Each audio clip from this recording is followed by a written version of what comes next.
Hi everyone, welcome back to the 8th day of Postma series, which is a collaboration with Monica Crafting with Quilling Lady, Monica Paper Mona, and myself. For 12 days, we are posting card ideas that are easy to post. Not too bulky, not too large, just perfect fit for the mailbox. We are working with a different prompt each day, and today we are doing a hexagonal pop-up card. And for my card today, I'm going to use the goodies that came with Creative Stamping Magazine issue 140. So this came a while ago and I have not yet used this, so I was quite excited to get into this. There's a gorgeous stamp set and a lovely stencil that came with this. Now, I'm not going to show you everyone's mix in this magazine. I don't want to ruin it for you if you have not yet purchased this. But I will show you where my inspiration came from today for today's card. And this is by the mix of Sarah Phelan. They are so gorgeous. She's very good at mixed media and heat embossing. And I've been playing the idea with trying myself out with a bit more mixed media for quite a while now. Now, I'm not going to go as heavy today as I first intended to.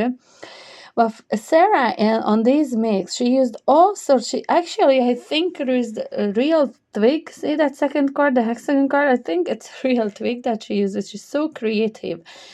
And then a pastiche embossing powder, which is a really chunky, lovely embossing glitter.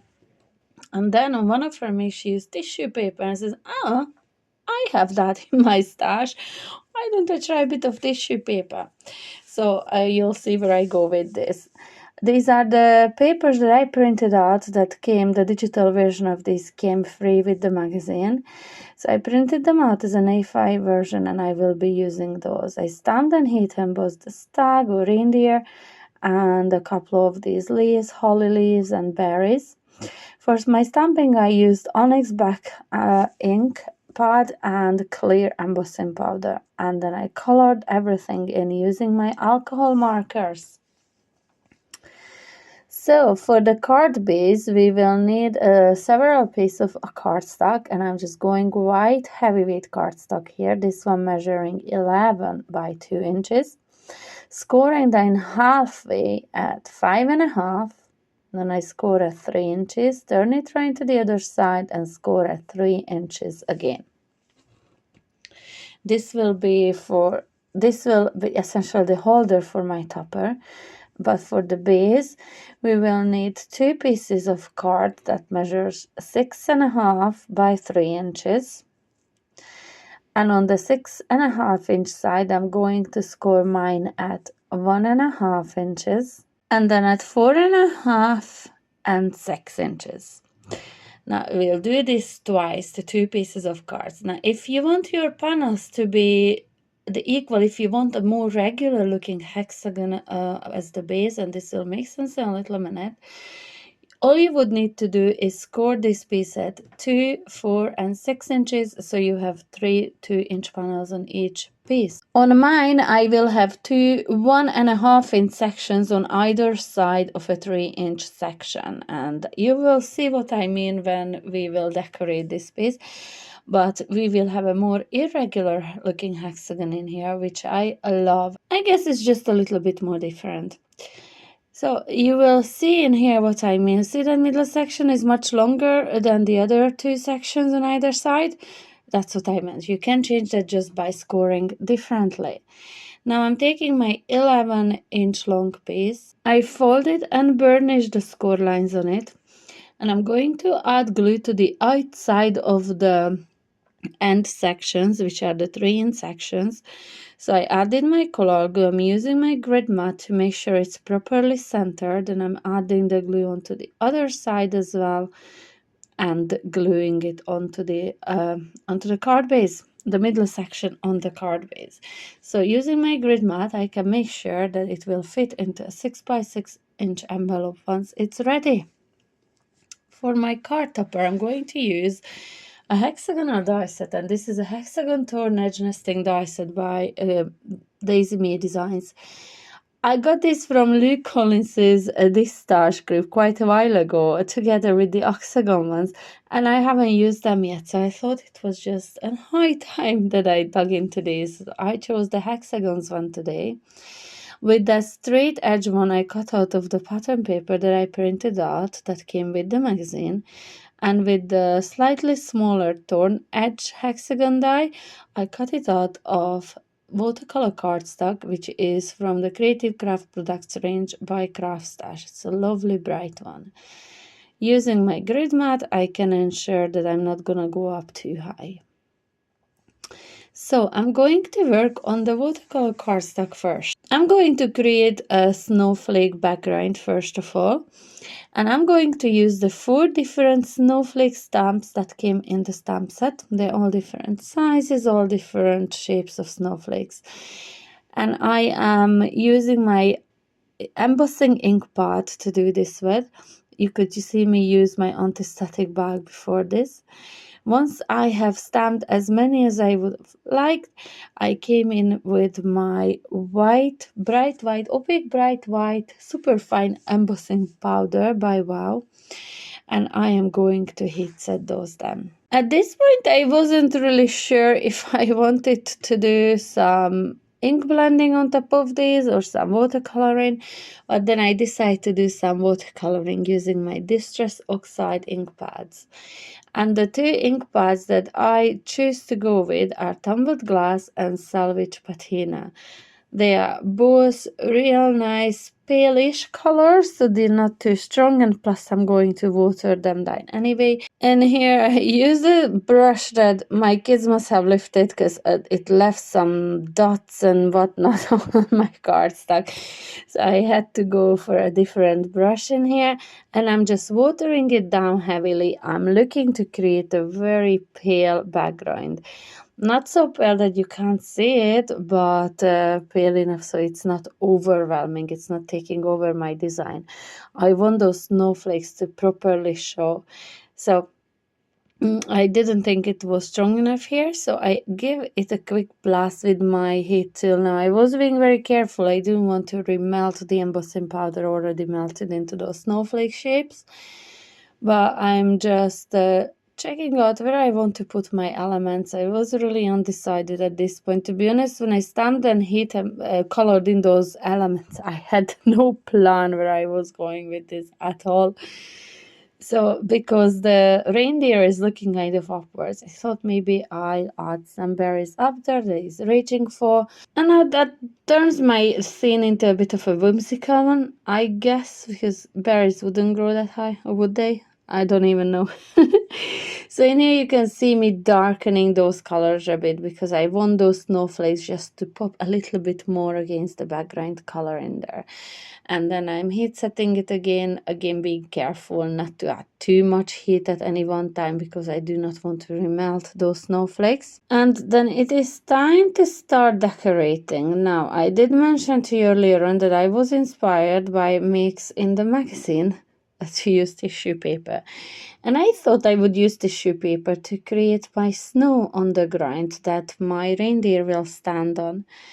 And that's what I was working with in here. I had no idea what I was doing. I had no idea where I was going. So I added some liquid glue onto the bottom, crunched up the tissue paper between my fingers, just then I added a layer in there. And then I folded it back up on itself, adding more glue, folding in the sides to add more glue. I was just literally looking to create some texture in there.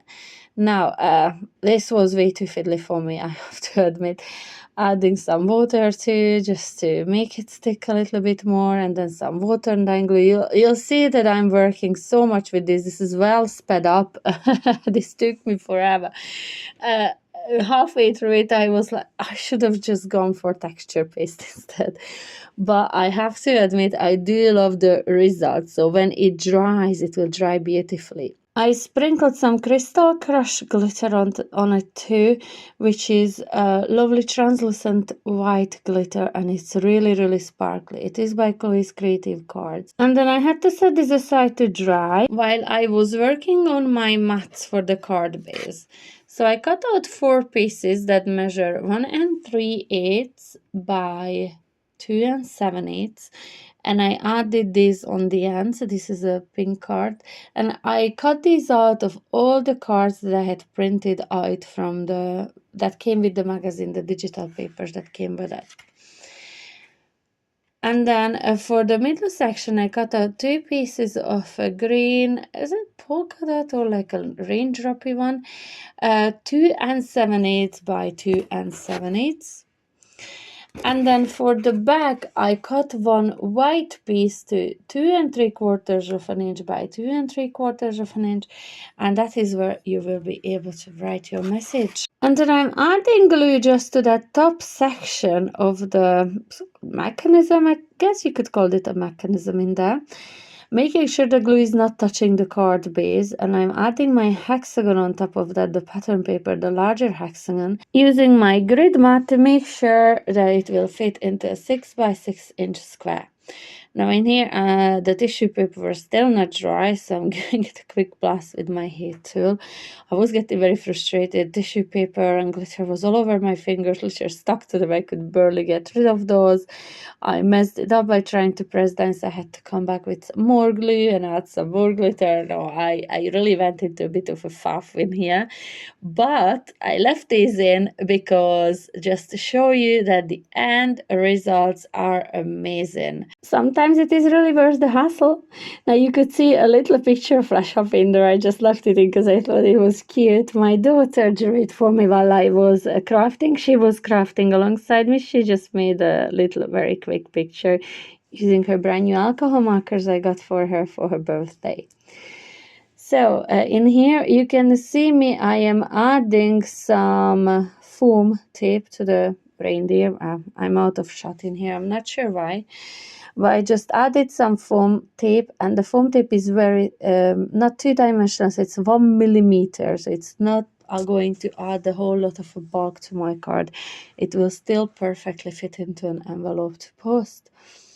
So I'm just trying to figure out where to put my reindeer and where to put all the other elements that I have here. So this takes me a little while to figure out.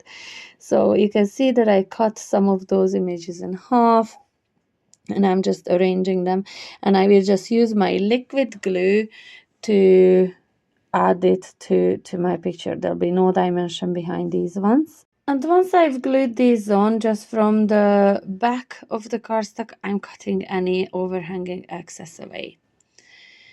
Now, before adding my reindeer to that piece, I'm going to glue this down on flat on top of the other piece, and I'm just going to use my color glue.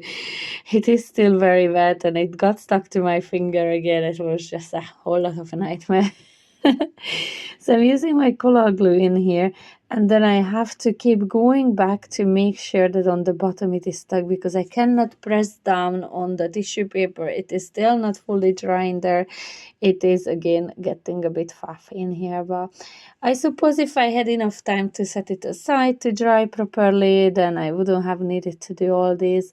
But I didn't have enough time, so here we go. I still made it work. It will still look absolutely stunning. So I'm peeling back all the backing from my reindeer. And while you watch me do this, I would just like to say, if you do like this series, if you do like to make cards that are perfect for posting, and you would like to join in with our collaboration, just share your makes on social media using the hashtag postmas2024. That way, we will be able to see your gorgeous mix as well. Just to add some finishing touches, I'm adding glossy accents on every single one of those berries on the top. And because I have all the glitter sitting on the bottom of this panel, I thought I needed to balance it out a bit. So I brought back the same glitter pot, the Crystal Crush, and setting my embossing powder in there just to keep it flat kind of for now. And I am going to sprinkle some of that glitter just with my fingers into the glossy accents on the berries. I'm not adding too much, I'm not overloading, just literally a sprinkle, just kind of to balance that glitter out a little bit. Now it is cloudy, but it will dry clear, as you will see it on these close-ups now. If you'd like to see more videos like this, please be sure to go over to both of the Monica's channels, which are linked in the description box below. They are sharing some wonderful cards, and make sure you subscribe to all of our 3 channels and hit the notification bell so you get notified when we upload a new video. I really hope to see you back tomorrow for another lovely one. Until then, bye!